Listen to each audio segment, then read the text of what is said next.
Hi, we're here with Reina Rose, and she is a best-selling author. Her book is called Sin Tastes So Good. And that is a very provocative title. And she has so many interesting perspectives on religion, life, and your life's purpose. And her analysis of religion as a whole is really interesting. She interviews people from other religions, and I'll let her tell you.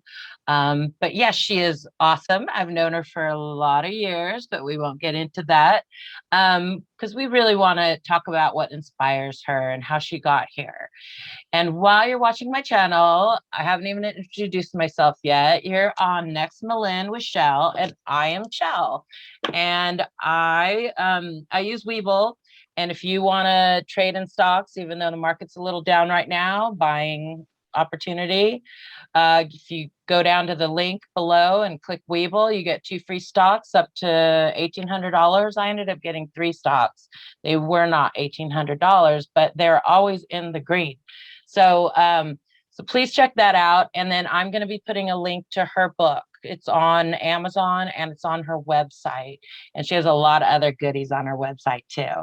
And she's on a YouTube channel, but I'll let her talk to you about that. So, Reina Rose, thank you. Thank you for thanks, being Shel, here. for that. Thank you for that amazing introduction. It's really great to be here with you on your show. Yeah. So tell me about your book, because I find it very fascinating and provocative. And I've watched your channel, and you're kind of bucking a little bit of the system, a little bit, but I think you're doing it in a healthy, very logical way. And I'd like you to share that. Share your opinions and what brought you here, seriously, because last time I talked to you, you were living the jet set life, and we could talk about that later. Well, yeah, it's a little hard to live jet set life right now in the middle of a pandemic, as you know. Yeah. But yeah, the book is a little bit about bucking the system, but not throwing the baby out with the bathwater. I think it's really important to check our privilege in spirituality as well as everything else. One of the things I mentioned in the book is, if you've ever heard of a privilege walk, where they set kids up on a football field and they say different scenarios that have to do with privilege. If you've never skipped a meal outside of voluntarily, take a step forward. And all these different things that you could only step forward if you were privileged. And then they tell the kids, all right, run to the end of the field. Of course, the kids who are almost to the finish line are going to get there faster than the kids who are still on the starting line, right? And so the same is true in spirituality. We have to check our privilege. If you grew up with parents who were directing you in great spirituality and also living that out as a good example, you're going to have a different experience than the parents who said, do as I say, not as I do, or threw you in church as a punishment, or whatever, negative experience you may have. We have to check our privilege and then also say, okay, what parts work for me and what parts don't? And can I throw out the parts that don't while still enjoying a healthy spirituality and spiritual life in a way that does work for me? Mm-hmm. And what works for you? Well, for me, it can be different in different seasons. I like going to churches. I did, experiment with going to all kinds of different churches. I love going to monasteries and sitting in silence with the monks for, a week or so. And and then, you sit in silence most of the time, but you also go to like the hymns and lauds, and you can chat with a monk as like kind of a mentor. And then I'll keep an email contact, and I read different monks from different centuries because I like to know, what has stuck through the centuries and what is just our current fundamentalist, moralistic lenses that have been stuck on religion. Because I think these are the things that keep us from having healthy spirituality. But when we can get back to the roots of the things that haven't changed over the centuries and get to the roots of things, I think many of us crave a healthy spirituality, but when we see it played out in such ugly ways, we just want nothing to do with it. Well, I have that opinion as well. I have Oh, I some do too. I have some religious family members that I disagree with, meaning we talked about this on the phone. We won't Yeah, get into so too I much can address detail a about little my bit of family, it. but I really feel like some of my relatives are missing the mark here. Because in my opinion, Christianity, I was raised Roman Catholic. That's what I lean into, not this Hmm. new aged evangelistic born again Yeah. Christian. And one of my very close relatives is that. And she is so judgmental and self-righteous when she was a really bad person for about 10 years. And anyways, And but that's the great thing I is like but you, I want to get to forgiveness. uh-huh. I feel that forgiveness and loving your fellow man or woman are the two most important things about being Christian. And I see those two laws being broken all the time. And it saddens my heart and it kind of fries my brain because it's such an oxymoron. And I would like our religion of Christianity and all religions, because you've talked to other religious people, and Mm-hmm. it seems like the whole base, even spiritual people, I'm half spiritual and think the universe is the creator of the multiverse. Hey, There's you know, several I when I universes look at the here. words of quantum physics, to Mm, me it fits very when I look like to enter the quantum field, we must become no one in no time, no place, no thing, and we can enter the quantum field. Sounds very much like we must die to ourselves to enter the kingdom of heaven. Different words, different millennia, but it's the same concept. Like the way to enter this kingdom of heaven or quantum field of infinite possibilities is to let all this false self go, all the things that we've built up on, even the things that are being a good boy or good girl, you know, like your family member, you know, like now I'm a good girl, you know, even letting that moralistic shell fall away and, you know, allow that inner person, the true self that was before you were influenced by society, before we were influenced by money and expectations and all these things. Who is that true self? And that takes time to learn. That's not just a question you ask and it, you know, all of a sudden comes out, because we have had all these coatings of false self, like an armor, you know, of I I am what I do for a living, or I am my religion, or I am my moral code, you know. And so when we can get past all that and know that we are just a beautiful creation and creative and true and free, when we can get there into that true self that we are, then we're not living from a place of judgment anymore, right? And so I want to express to, you know, one of the things I talk about in the book, because I started out life, you knew me as a fitness trainer, right? And I I had a sure fitness did. business. Since I was 19, I started my first fitness business, and I was all about fitness, and it was great, and I helped a lot of people along the way, your parents included, and so I talk about, you know, there's always that person who is very, very, very out of shape. And they've always got diet advice, right? They're always telling you, oh, you've got to go on this diet or you have to try this fitness. And it hasn't changed them. Like they might even be doing that thing, but they look the same, if not sometimes worse. And that is what sometimes that born again Christian, you know, has gone into their religion and they're so zealous about following the rules and doing the right things and looking good that they become that overweight person giving you diet advice when they've actually gotten worse or stayed, you know, exactly the same. And so what I encourage in my book is letting go of all that I'm good, you're bad judgment, and getting to your true self and allowing the fruits of the spirit is like a biblical word for it, but we could go to quantum words as well. But it's essentially love, joy, peace, patience, kindness, goodness, faithfulness, gentleness, self-control. If we let that grow in us, first of all, the world would be a way better place.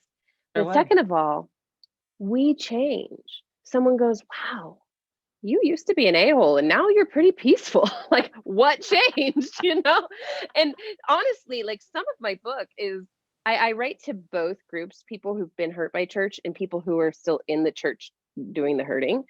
And basically, I'm like, it can be, if you want a different way to enter, especially the Christian Catholic Christ-based religions, there's another way to enter that. And the Catholic monks do it best, and they talk a lot about them. And then for the Christians, basically how to be Christian without being an a-hole, because unfortunately, like you said, we have this very fundamentalist movement, very judgmental, evangelical groups of people. And unfortunately, it's a large quantity of Christianity right now.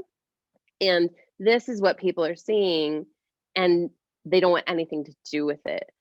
And so, again, my book is kind of both, here's how to be a Christian without being an a-hole, and here's how to enter the Christ-based religions or spirituality in Christ centeredness in a different way, through meditation, through listening.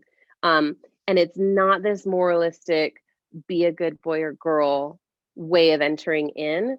It's more of a, here I am, creator of the universe, have your way with me.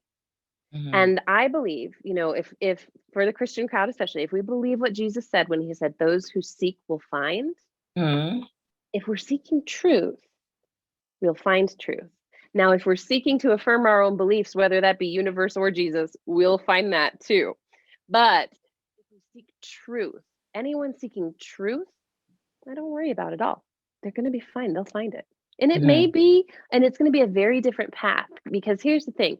If, Rochelle, you're coming from Orange County, California, and I'm coming from Singapore, if we're trying to get to Dublin, Ireland, that path is going to look very, very different.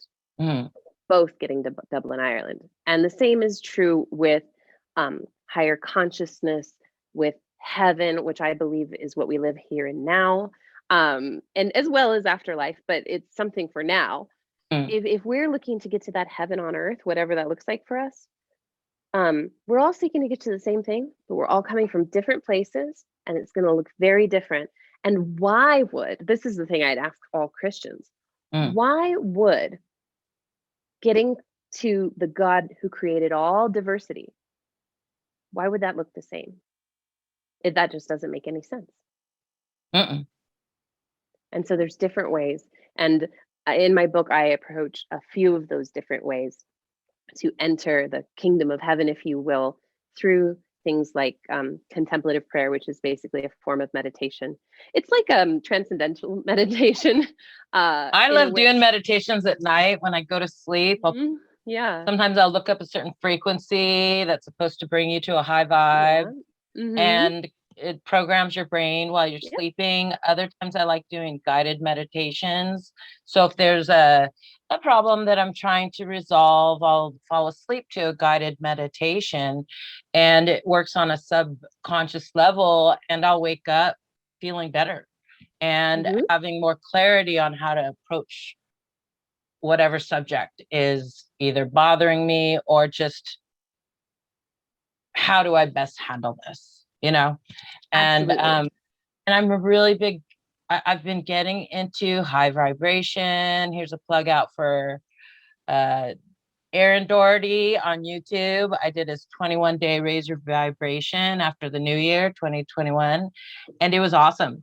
Every day through Kajabi, I went in and he gave us tips on how to stop living in the lower vibrations, which are guilt and shame, and start living up in the higher ones, which are inspiration and positivity.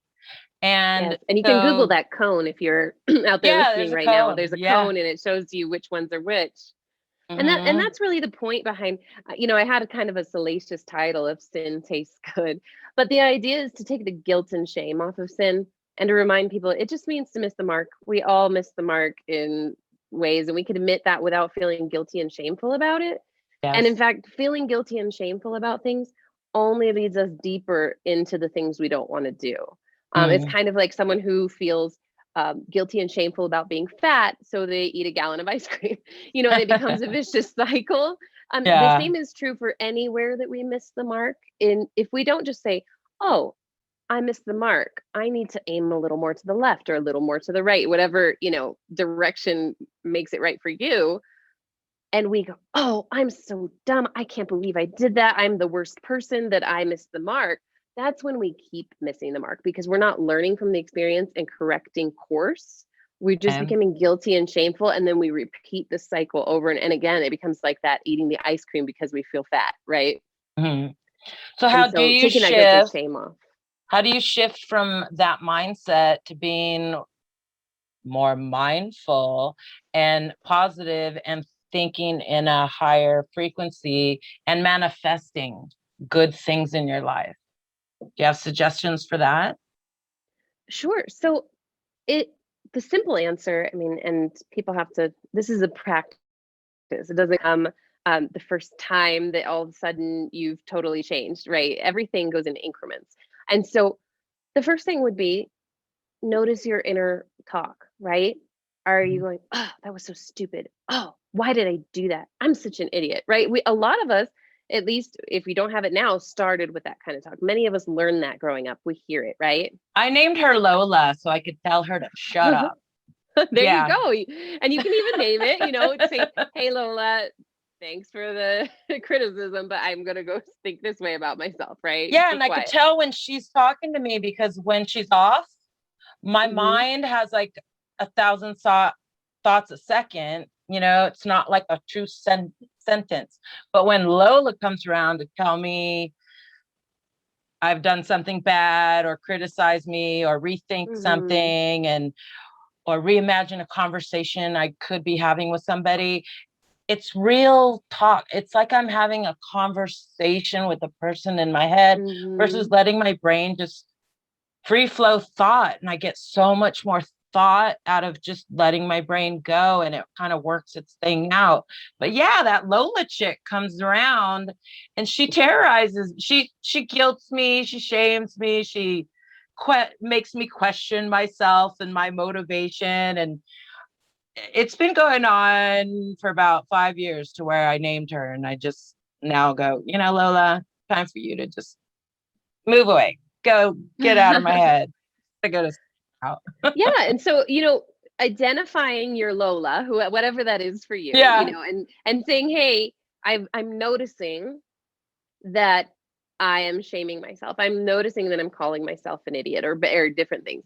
And then don't Mm. let Lola get the best of you and shame you for doing that because we can say, "Oh, I did it again. I can't believe I called myself an idiot again. What an idiot," right? Like, so don't just notice it. I'm noticing I tend to say, "Oh, that was a stupid thing I did," or "That was dumb." I'm noticing that.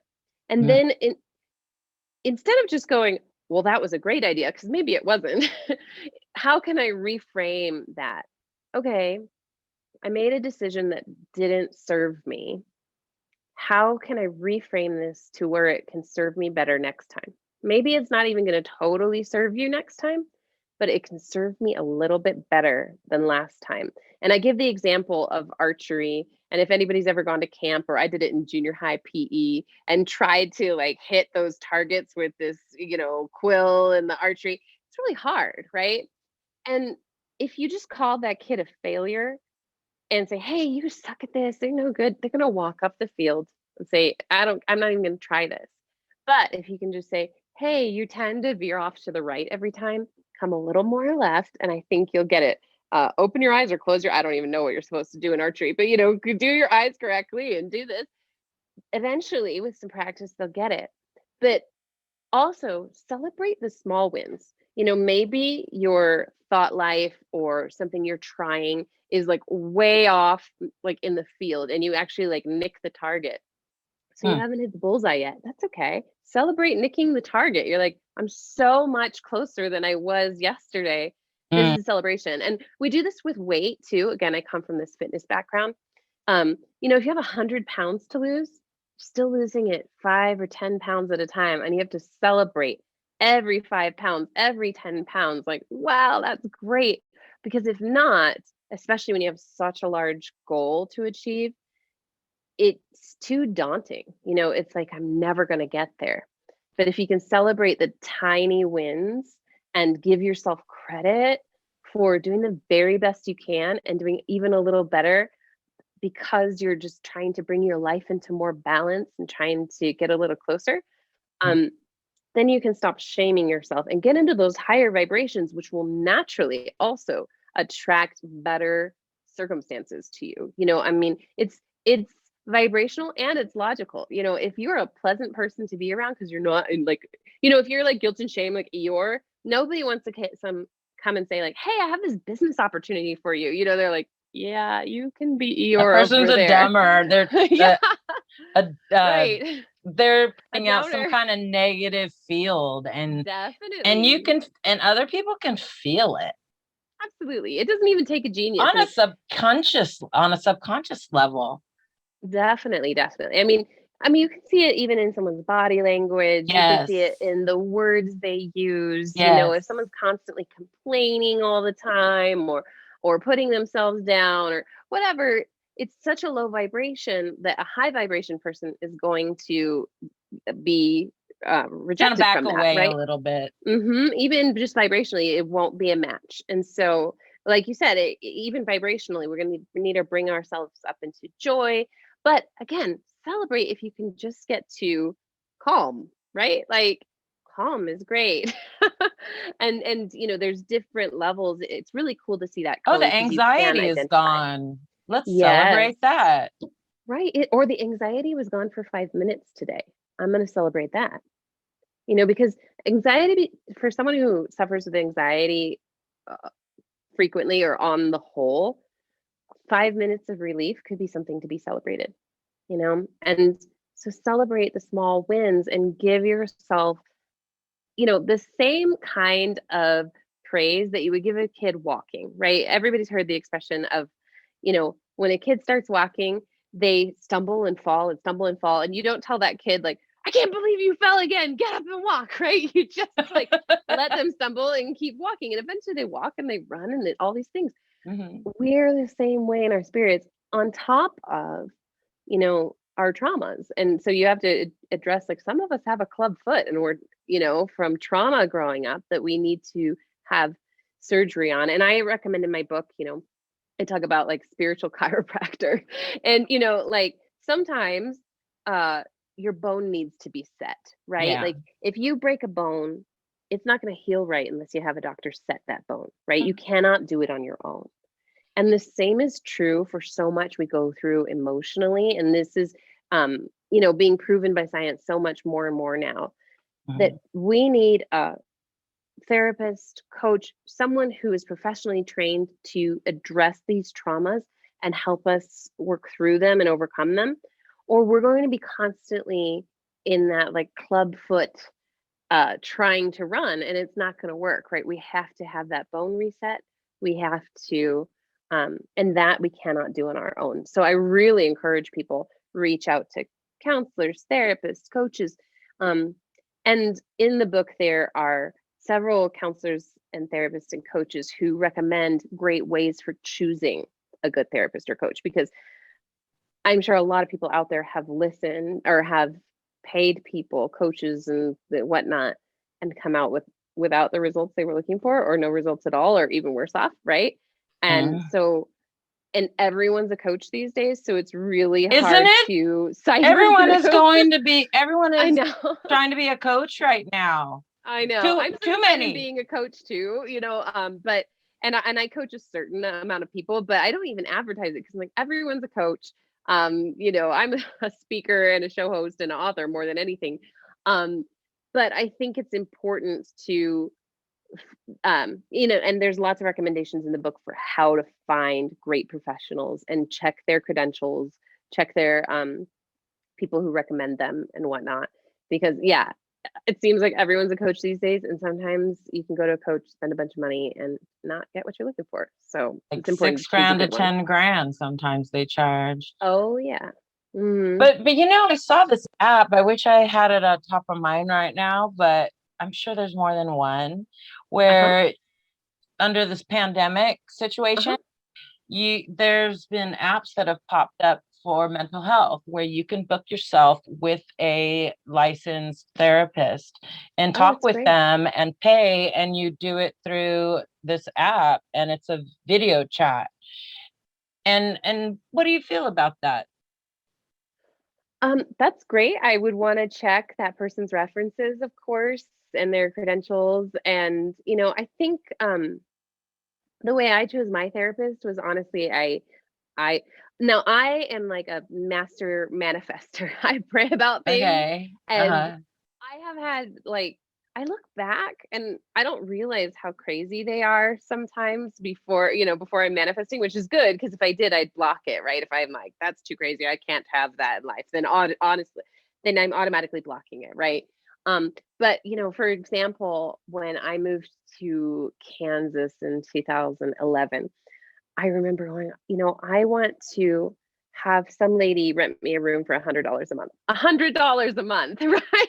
A And month, not a just month, one night off of a Airbnb. month. I was like, I want a person who will rent me a room for $100 a month. No joke. Within 2 weeks, I met this lady at the gym that I was working for, and her friend lived like so much that I just walked around the gate and I was at the gym. And she rented me a room for $100 a month for like the first year I lived there. And How so, did that happen? That is I, manifesting. right. Or, when I decided I wanted to be a corporate flight attendant and fly, a billionaire around and travel the world and be paid for it while flying around a private jet, right? And my dad set me up because my dad was a pilot for private jets. He set me up with a flight attendant who had been flight attendant for 30 years. And he goes, "Oh, honey, you're going to need 10 years of experience, this many thousands of dollars, da, da, da, da, da, da, to even get close to the kind of job you want." And I go, "I'll pray about it." I prayed about it. And, I was also diligent with the steps but he said 10 years, within 4 months, I was on the best jet with the best pilots, the best passenger that went to the best locations, and I was getting paid to fly around on a private jet and be in all these great places around the world. I lived in Monaco half the year, and Oh, Paris, I've been there. Lovely. and London, and, Aspen, all these places, and I got paid to do it rather than paying. All these things that were on my vision board. Um, Mhm. it was like they were suddenly just ding, ding, ding, ding, ding, because I was going to yacht parties. Like yachts were on the vision board and private jets were on the vision board. And I was doing all these things um, Network. through manifesting the job that I was told I needed 10 years of experience and many thousands of dollars, which I had neither. And so, I just don't think they're impossible. Like right now I'm embarking on like a 2-month book tour, kind of impromptu through churches. Cause again, half of this is written to like, here's how to be a Christian without being an a-hole. And I don't say it that way when I go to churches, I but don't think you do. um, but so going to the churches, right after a pandemic, we're in it, but things are starting to open up, Mm. and doing 20 stops coast to coast and coming back in like a month's notice, and I'm like, might be impossible, but I'll pray about it, manifest it. And again, And is that set for 3 months or so, you think? right now I want to end up at a Christian media conference in Dallas in June 21st. And so right now I'm looking to go early May and end up in Dallas, like start in Arizona, go all the way to the East Coast and end up in Dallas by June 21st. Um, and if for some reason I can't squeeze that in time, I will go the opposite direction, hit Dallas first, and then go up and around for the book tour. But I have a bunch of things in Houston because I've lived all around the world and I've left stuff places. Oh, And really? I Oh, would like to funny. hit Texas last and then bring it back home. That's what. Is it going to fit in your suitcase? No, I'm gonna take a vehicle. Oh, so you're going to rent a car and then drive back. Yeah, I might try to use the truck that I have access to. So, There you like a little truck, so go. it won't be a super gas guzzler. And I've actually Hmm. done the route before when we actually lost our jobs on that big swanky private jet because the client had a hostile takeover of their company. Oh, And wow. my rent was up right at the exact same time. Like I paid everything up and it was like renew it or don't. And so I didn't renew it. And what I did is I just packed my car, full of what, and I had a little 2-seater convertible, so it wasn't much. I just packed my car and I drove to Savannah to see my dad. I went up to North Carolina to see a friend, and Nashville to see a friend. And, I think I stopped in Wichita and another place in Kansas and Aspen to see some friends, and then made it to Arizona. And so, I've done the route mostly before, but this time it will be speaking and promoting the book throughout the whole amount, and That's connecting going to in be so communities too. exciting. That's going to be really exciting. To affect change, at first I thought, like, I'm not going to churches. Like, I kind of speak a little bit against churches in a lot of what I do, but at the same time, the same reason I'm on like kind of a conservative Christian network, it's like, what's the best place to affect change? CMT? Yeah, so I'm on CTM News CTM. network, and I have a show called Soul Nutrition. And I also host Capital Talks, which is a more like conservative news outlet. And I did start for a little while and Access Eco, which was like an eco-friendly for Republicans. And I would explain why it was financially sound to be environmentally friendly. But it was just like a 6-episode pilot. Anyway, I do all this stuff because even though I'm not like a conservative Christian myself, I'm a lot more mystical. I'm a lot more, open to different perspectives, and really believing that there's so many ways to come to Jesus. If we believe that Jesus is the only way, I really believe there's a lot of ways to get to that only way. And so, and maybe Jesus, like, truly, if we go back to the Hebrew, it was Yeshua, like we say Jesus. But so I believe there's so many ways to get there. And I even believe there's a verse that a lot of people use to keep people out of heaven, right? There's so many verses that people use for that.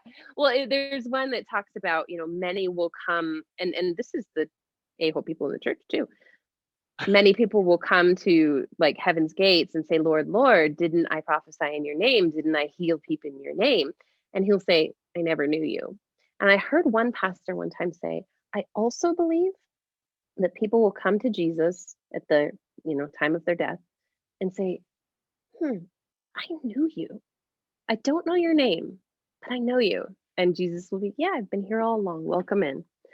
Because Jesus, there's the historical Jesus, there's the biblical Jesus, there's, Jesus as an entity. And I really do believe, there will be people who, and this is heretical to say, some Christians would totally disagree with this, but I do believe that if people are seeking truth, they will find truth. And if we seek to affirm our own beliefs, we will find evidence for that. It's out there to fit into that mold, whatever they want to believe. And we see that and I bring this up on my political show all the time, the Netflix series or show, The Social Dilemma. We see where the more we just identify with one thing and we want to keep affirming our beliefs, whether they're right or left or Buddhist or Christian or whatever, we just get into this echo chamber where we can't hear anything else, and we have no eyes to see. And my prayer for myself and anyone who, and everyone, is that the scales fall off our eyes and we have eyes to see truth, and that we're not making judgments based on society, based on false self and ego, even based on what currently religion is saying right now. I do think there's a basis of going to what religion has said over the ages and getting back to the roots of reading it for ourselves. But just to say, like, hey, the evangelical movement is saying that we need to do X. Yeah, they've been around for like 30 years, so maybe 50, right? Like it's new, it's within the last century. And, even the idea, people will say like the end times and when Jesus comes to rapture us and all the revelation, right? All of that wasn't taken literally by theologians until after World War II. And so to me, I take a look over time, over history, what has sustained, what was like some of this original thought. And I think about, for Christians who believe that maybe the Jews and people who didn't believe in Christ when he was actually on the earth, missed the Messiah, right? They believe that Jesus came and people didn't recognize him, right? Because in the Hebrew scriptures, they were looking for a king who was going to conquer the current regime and bring peace, right? And reign.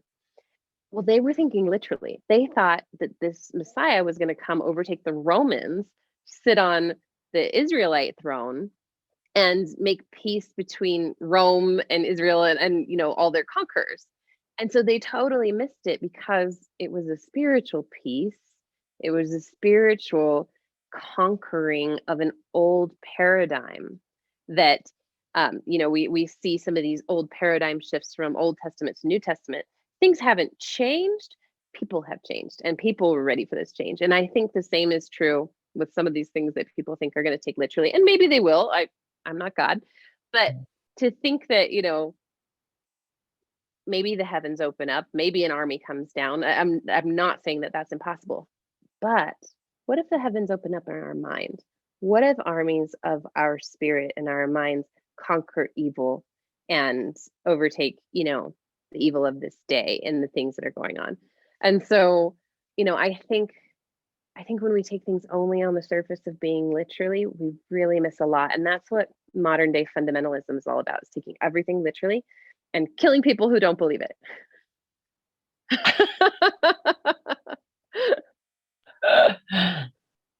Yeah, there's some deep divides.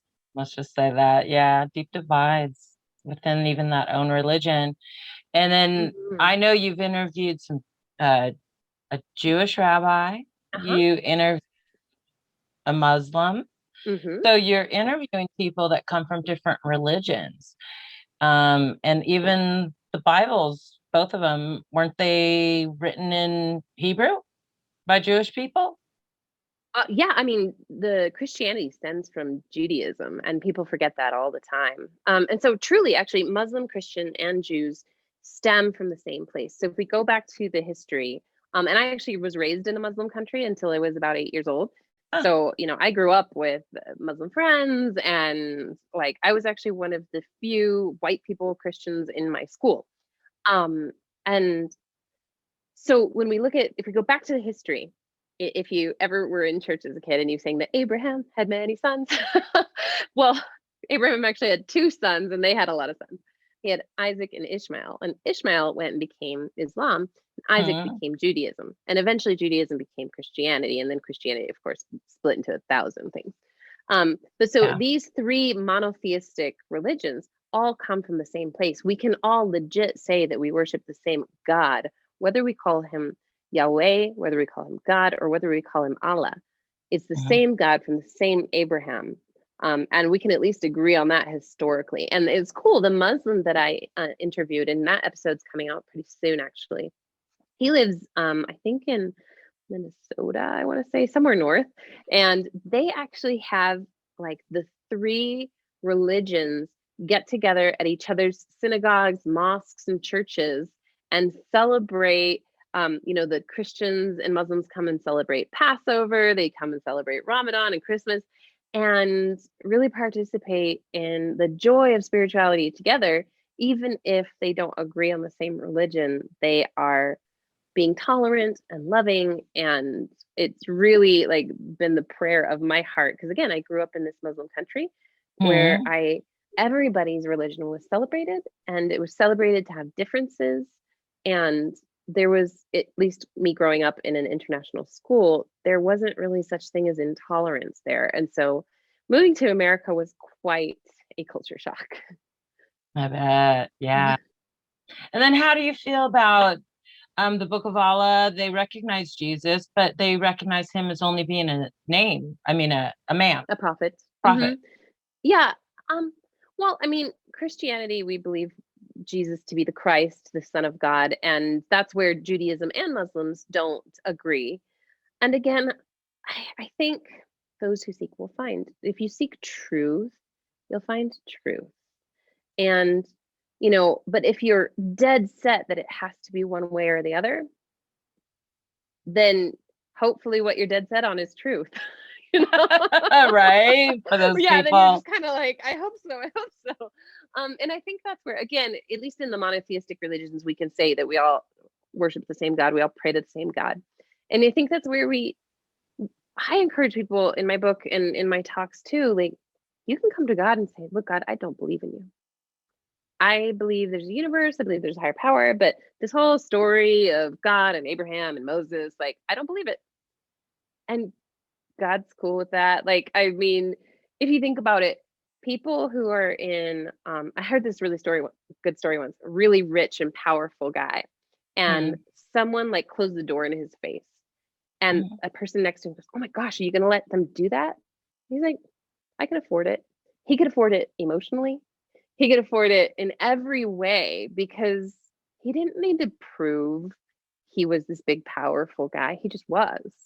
And, if God is as powerful and all creating as, some think he's, or the universe, and I really don't care what words we use. I think, again, if we were to go back to scriptures, God started out without a name. He like refused to be named. And I think there's a reason for that, and eventually he kind of said, I am, and we think about those manifesting and doing our affirmations. They're I am statements, right? Yeah. And if we go back to that story, it's God breathing his breath into this clay figure that makes this very mysterious human divine creation who is also a creator. So we have this God breath inside of us, which again, if we want to call it universe, stardust, like it's all the same thing. And whatever words we want to use, we have the power of the universe inside of us. And so, when we can recognize that, get into our divine breath, and then we begin to I am strong, I am successful, I am these I am statements. And so we look at the name of God, and it went from I am to Yahweh to the Lord to God. It kind of changed a long time.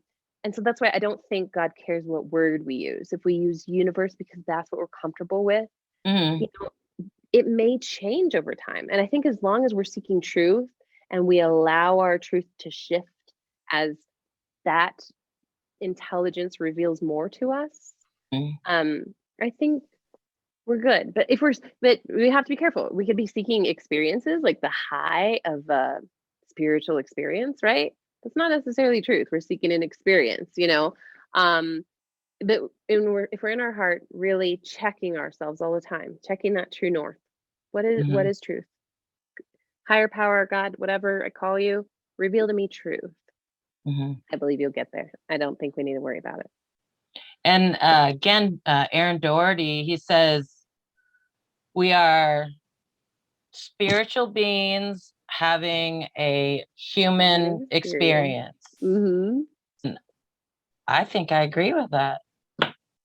Yeah, I mean, I think the only thing that I think we'll go back. True. When we die, we'll go back up. So this is just like a phase of the whole process of life. This is just a phase. This is just an experience on planet Earth. And when we die, we go on. Sometimes we go back to our tribe, our people. Have you heard about soul contracts? Sometimes we meet people, we've had soul contracts, good or bad.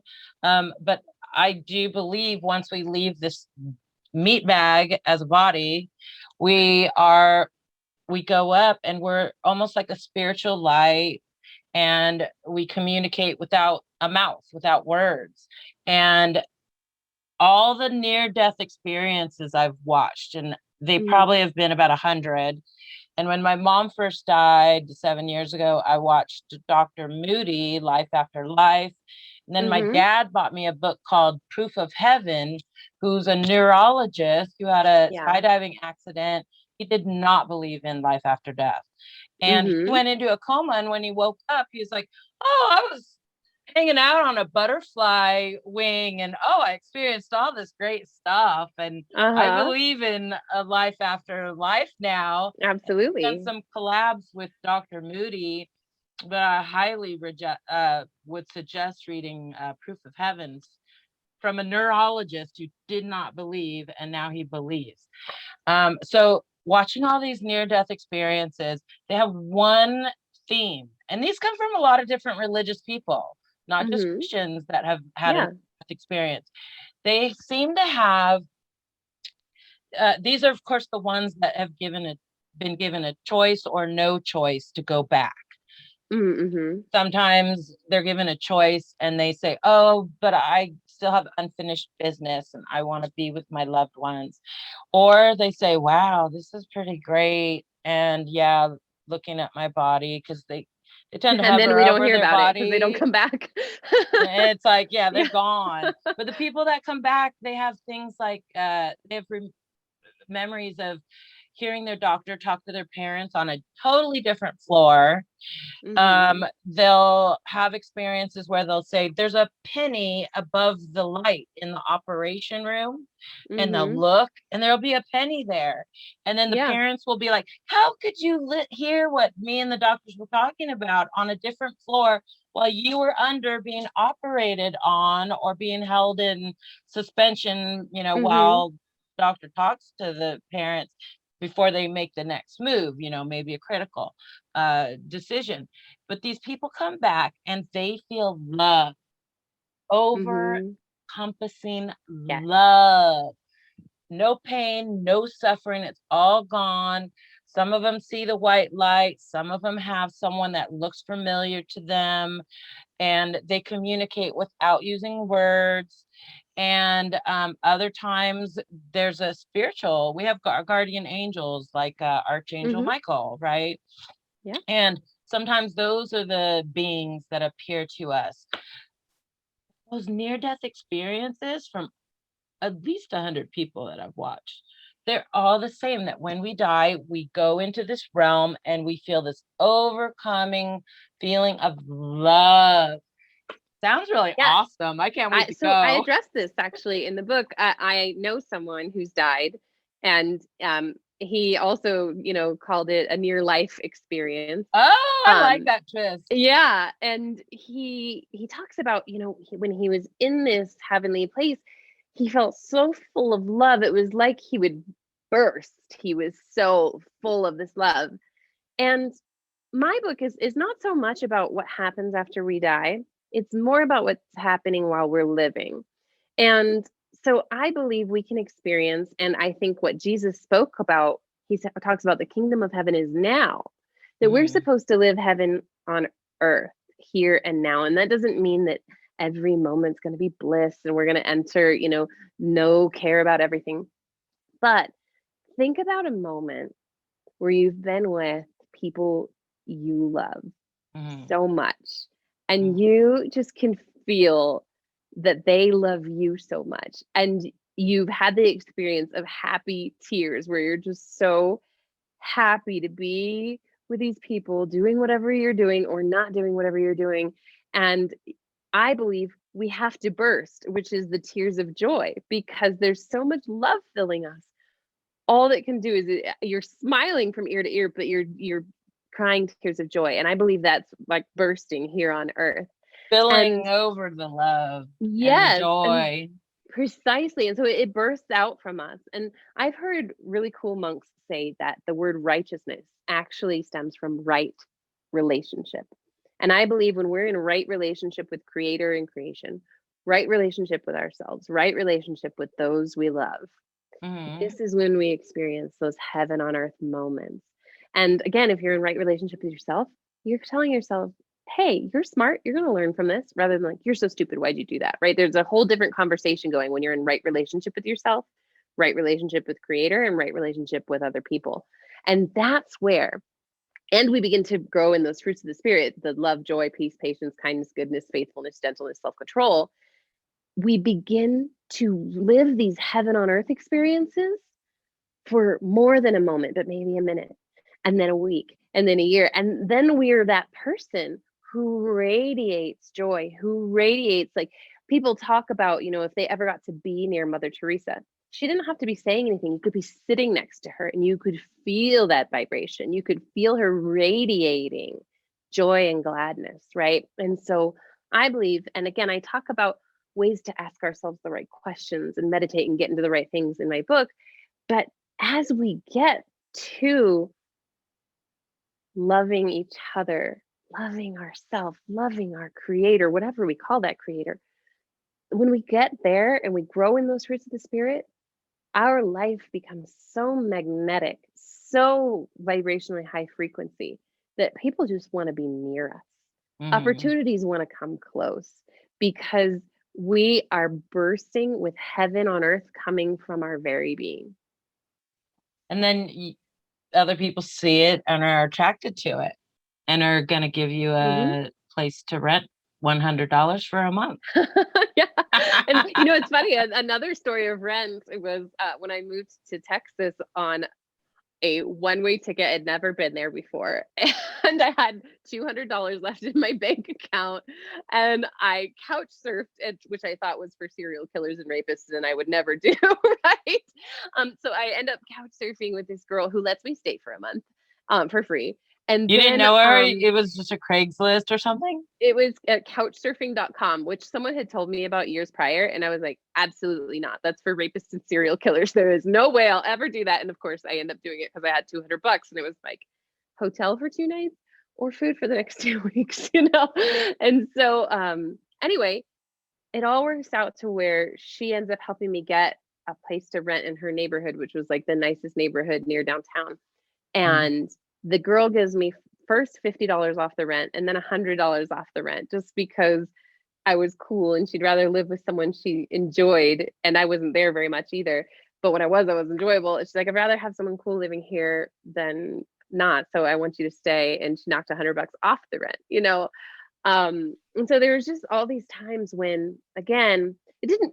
Now, let me preface this.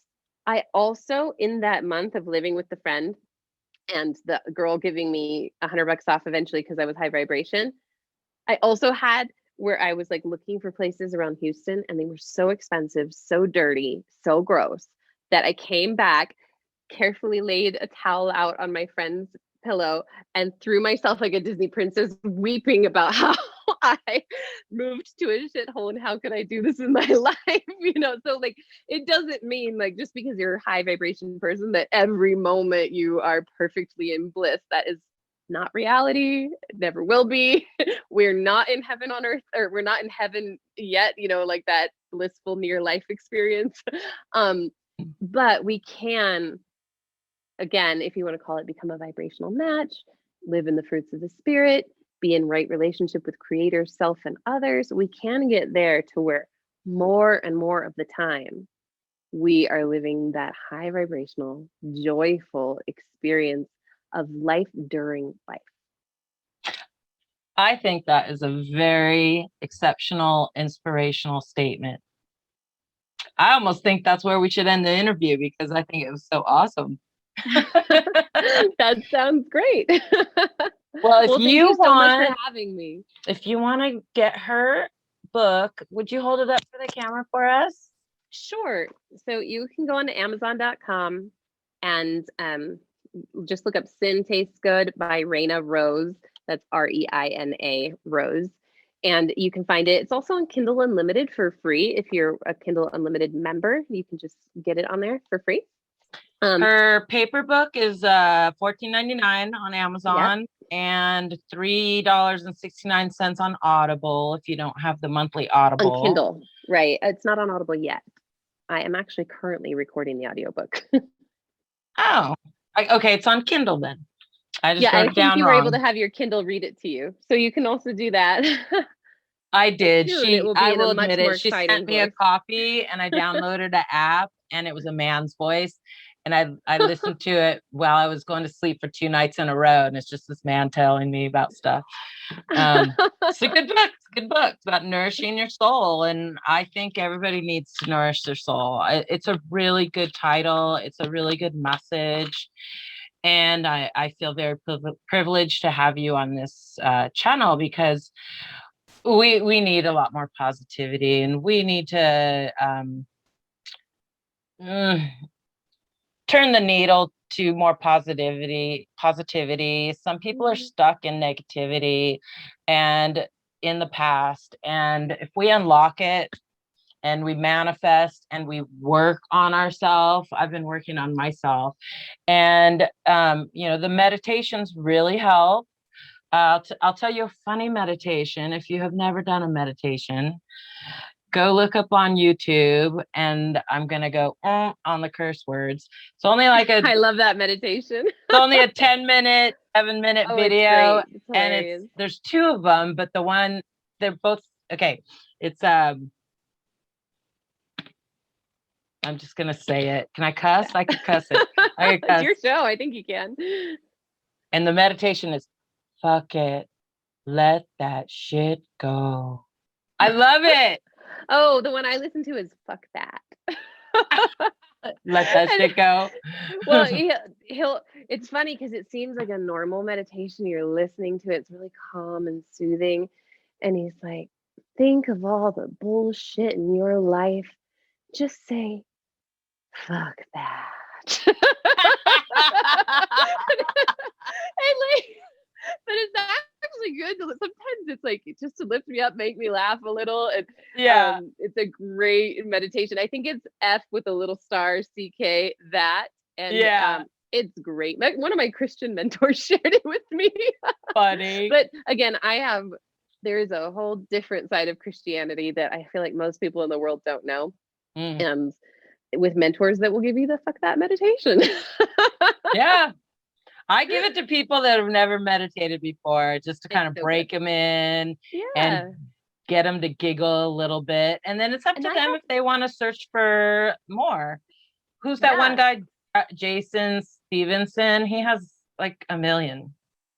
And I have on my YouTube, it's Reina Rose TV. I have some 1-minute meditations because everyone has 60 seconds. And I really recommend, if you are someone who's, between work and maybe family life, do 60 seconds of meditation and shift into family life, or vice versa. Or right before an important meeting, a 60-second meditation can really change your vibration and help you go into that meeting really ready to succeed. And so I have a couple of 1-minute meditations as well as intros to contemplative prayer. And then there's tons of really conservative Christian news things. You can tell the difference when you look at the little tiles.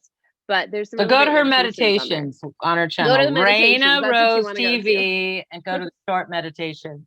There's also a good manifesting one with Mark Victor Hansen, who wrote Chicken Soup for the Soul. I interviewed him and his wife. So that's a cool one too. That's not too awesome. Christian-y. I think I watched part of it. Yeah. Yeah, she has some really interesting people on her show. And I'm so glad I was a little late. She showed up patient with me because I got a new camera. I don't know if you could tell, but I'm a lot more clear. So yay. But yeah, thank you so much. I think we covered everything. I just really love the soul nourishing title. I mean, subtitle, nourishing your soul in an empty calorie world. Yeah, and I think that's something. How'd you even come up with that? Sin tastes good, nourishing your soul in an empty calorie world. How'd you get inspired to do that? It's just one of those meditation moments where it came up, and I actually argued it. Like, I'm like, no, that can't work. That's gonna push all the religious people away. If you have a book that starts with the word sin, they're not gonna want to read it.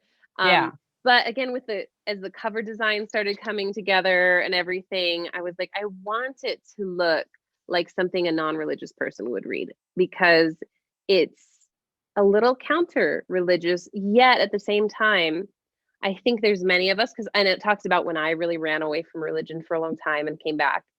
I think there's many of us who crave that spirituality, that connection with Creator. We just don't want it the way that's been modeled out there by most Christianity.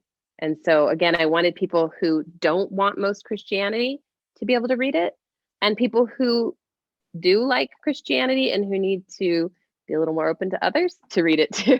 So that's why I'm doing a church book tour right now, is to, make a difference in, if people want to win hearts to Jesus, which actually is like really ridiculous to even say.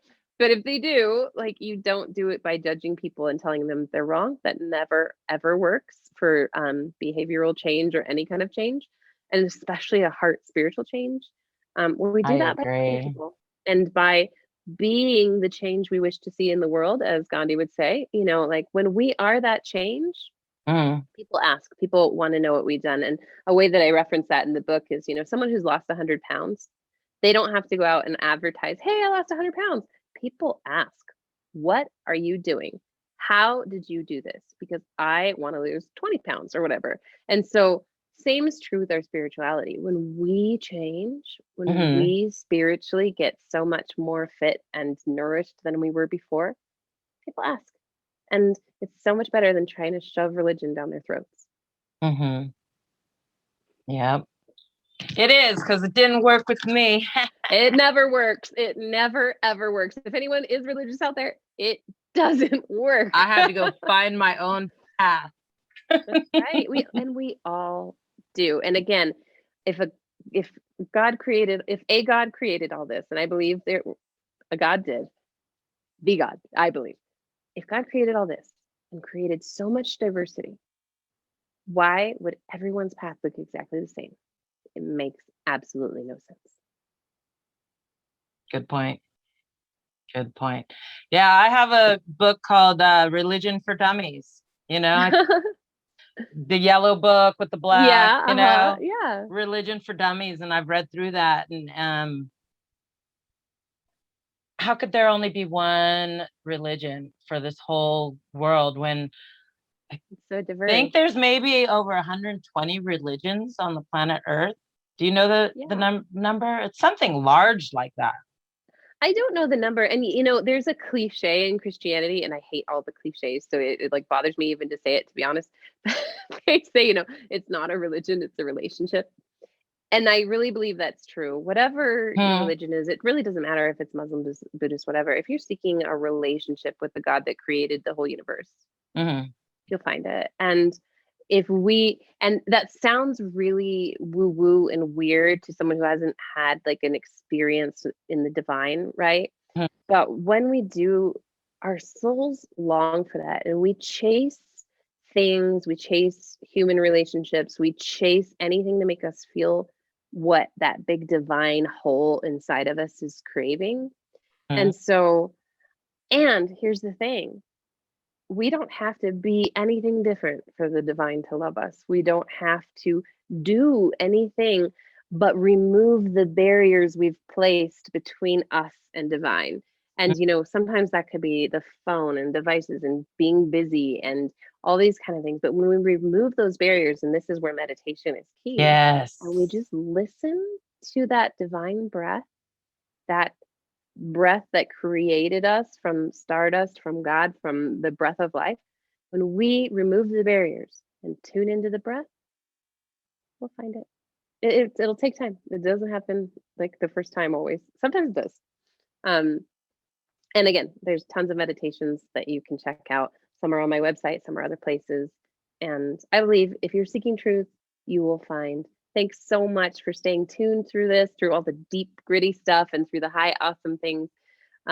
Rochelle, great show, Shell, and I've just loved being here with you. Thanks so much for having me on. Thank you for being on. And I'm going to put all the links down below so you can drink, read, soak all her good stuff up, because she has a lot of good stuff.